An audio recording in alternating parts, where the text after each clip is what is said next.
என் தங்கப்பிள்ளையே, மனதிற்கு நிம்மதி கிடைக்குமா என்று நீ ஏங்கி தவித்துக் கொண்டிருக்கின்ற இந்த அற்புதமான ஞாயிற்றுக்கிழமையில் உனக்கான நிம்மதியை சுமந்து உன் வராகி அம்மா உன் இல்லத்தின் வாசலில் நின்று கொண்டிருக்கின்றேன்.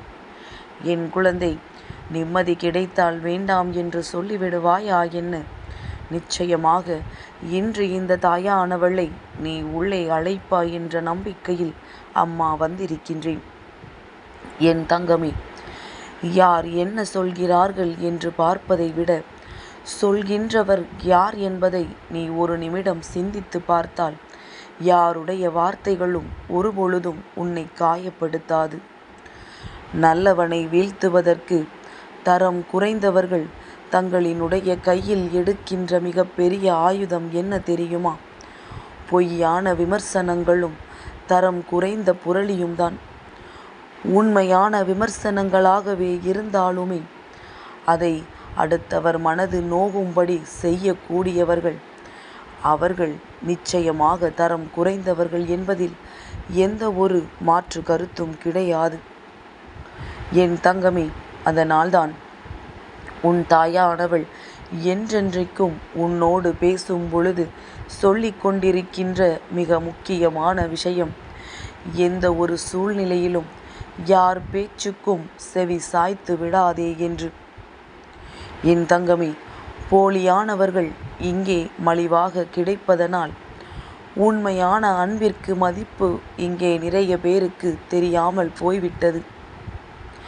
நீ எல்லோருக்கும் நல்லது செய்ய வேண்டும் என்று நினைக்கின்றாய்.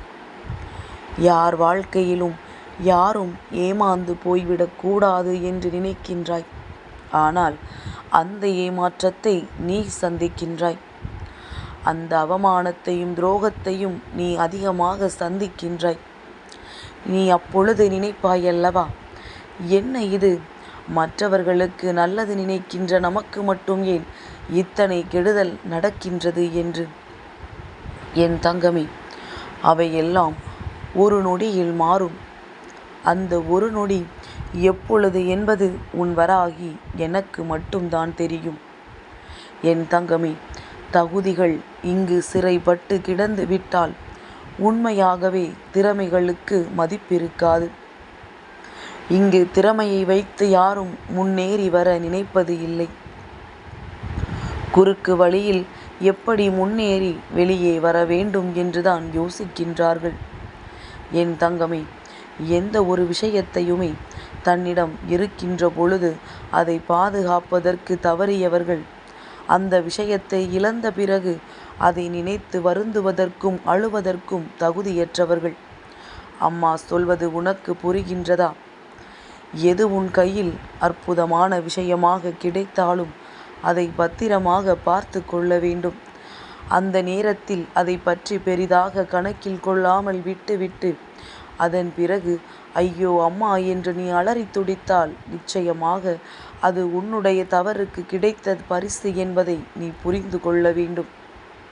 என் தங்கமே, உன்னுடைய மனதில் 1000 கஷ்டங்கள் இருக்கும் பொழுது நீ என்ன சூழ்நிலையில் இருக்கிறாய் என்பதை உணராமலேயே எளிதாக காயப்படுத்துகின்றவர்களுக்கு நிச்சயமாக அந்த காயத்தினுடைய வலி என்னவென்பது ஒரு நாளும் புரிய போவது கிடையாது. அது என்று புரியும் தெரியுமா? நீ இருக்கின்ற இதே சூழ்நிலை ஒரு நாள் அவர்களுக்கு வரும். நிச்சயமாக அப்பேற்பட்ட ஒரு சூழ்நிலை வந்து இதே கஷ்டத்தை அனுபவிக்காத வரை உன்னுடைய வலிகளும் வேதனைகளும் அவர்களுக்கு வேடிக்கையாக மட்டுமே தெரியும் என்பதில் எந்த ஒரு மாற்று கருத்தும் கிடையாது. என் தங்கமே, நிச்சயமாக இந்த வாழ்க்கையில் ஒருவர் கற்றுக்கொள்கின்ற மிக பெரிய அனுபவம் என்ன தெரியுமா? தன்னை மகனே அல்லது மகளே என்று அழைப்பதற்கு தாய் இல்லாதவனும் தன்னை அரவணைக்க யாரும் இல்லாதவனும் இந்த உலகத்தில் நிச்சயமாக வாழ்க்கை என்றால் என்னவென்பதை கற்றுக்கொள்கின்றான். அவர்களுக்கு யாருமே கற்றுத்தர வேண்டிய அவசியம் கிடையாது. நிச்சயமாக அனுபவம்தானே வாழ்க்கை. அதனால் இல்லாதவன் படுகின்ற அந்த வேதனை அவை எல்லாம் இருக்கின்ற உனக்கு எளிதாக தெரிவதில்லை. என் தங்கமே, அவனுக்கோ ஆறுதலுக்கு உன் அம்மா நான் முன்னால் சென்று நிற்பேன்.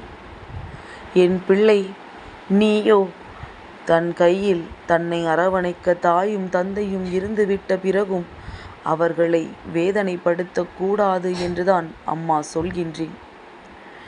என் தங்கமே, நிச்சயமாக ஒரு விஷயத்திற்காக தண்டனை கிடைத்திருக்கிறது என்றால் நிச்சயமாக அது தவறு தான் என்று உறுதி செய்துவிட முடியாது. அதுபோல சில தவறுகள் மன்னிக்கப்பட்டிருக்கும். அதற்காக அது தவறே இல்லை என்றும் சொல்லிவிட முடியாது.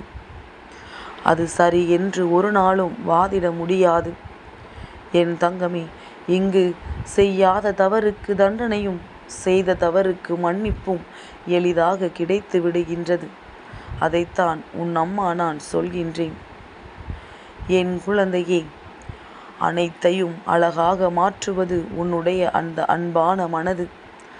அனைத்தையும் சிறப்பாக மாற்றுவது உன்னுடைய அந்த நல்ல குணம்.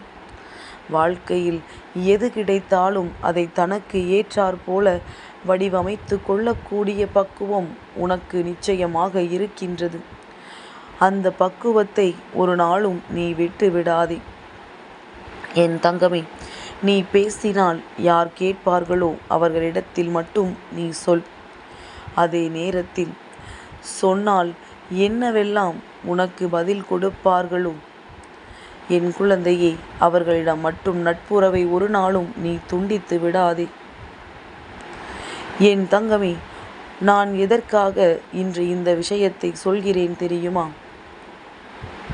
உன்னிடத்தில் யார் பேசுகின்றார்களோ, நீ யாரிடத்தில் பேசுகின்றாயோ, இந்த இரண்டிற்கும் சரியான மரியாதை உனக்கு கிடைக்க வேண்டும். அப்படி கிடைத்தால் மட்டும்தான் அந்த உறவோடு நீ பேசுவதில் பலன் இருக்கிறது என்பதனை நீ புரிந்து கொள்வாய். தேவையில்லாத நீயாக வழியே போய் சென்று அவர்களிடம் பேசி ஒரு உறவையோ ஒரு நட்பையோ வளர்த்து கொள்ள வேண்டும் என்று நினைத்தால் அது ஒரு நாள் உனக்கு மிக பெரிய மனவேதனையை கொடுக்கும். நீ கேட்கின்ற கேள்விக்கு பதில் அங்கிருந்து வராது. மாறாக அவர்கள் உன் மனதை காயப்படுத்தவும் உன்னை விட்டு விலகவும் முயற்சி செய்வார்கள்.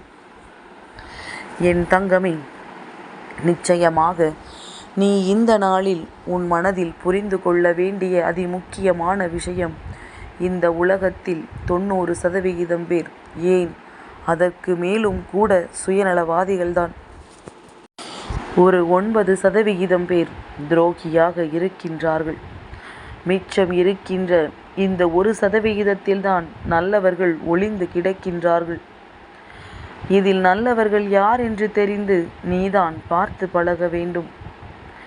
இந்த ஒருவரை கண்டுபிடிக்க 99 பேரையும் நீ கடந்துதான் ஆக வேண்டியதாக இருக்கின்றது. என் தங்கமே, இன்றைய பொழுதை வைத்து வாழ்க்கையில் எதையுமே தீர்மானித்து விடாதே. ஏனென்றால் காலமும் நேரமும் மாறிக்கொண்டே இருக்கும். அவை ஓரிடத்தில் நிற்பதில்லை. அதனால் உன் வாழ்க்கைக்கு எது சரி என்று புரிந்து கொண்டு எது உனக்கு நடந்தால் நல்லது என்பதனை உணர்ந்து கொண்டு என் குழந்தை, எல்லாவற்றிற்கும் சரியான முடிவுகளை நீ எடுத்து விட்டாலே போதும். என் தங்கமே, பல மன கஷ்டங்களோடு வாழும் அந்த ஆடம்பர வாழ்க்கையை விட சில மிகவும் சிறியதான சுமைகளோடு வாழும் எளிய வாழ்க்கை மிகவும் நல்லது என்பதனை நீ புரிந்து கொண்டாலே போதும். அடுத்தவனைப் போல வாழ வேண்டும் என்று நினைத்து உனக்கு கிடைத்திருக்கின்ற சந்தோஷத்தையும் உனக்குள் இருக்கின்ற நிம்மதியையும் நீ தொலைத்து விடாதே. தனியாக வாழ்க்கையில் நடக்க எப்பொழுதும் தயாராக இரு. ஏனென்றால் உன்னோடு தொடங்குகின்ற பயணத்தை யாரும் உன்னோடு முடிக்கப் போவது கிடையாது. அதனால் என் தங்கமே, உன் வாழ்க்கையை பற்றிய சிந்தனைகளை நீ தெளிவாக வைத்து கொண்டு இந்த நாளை நல்லபடியாக தொடங்கு. என் தங்கப்பிள்ளைக்கு இந்த வராகி அம்மாவினுடைய ஆசீர்வாதங்கள் எப்பொழுதும் உண்டு.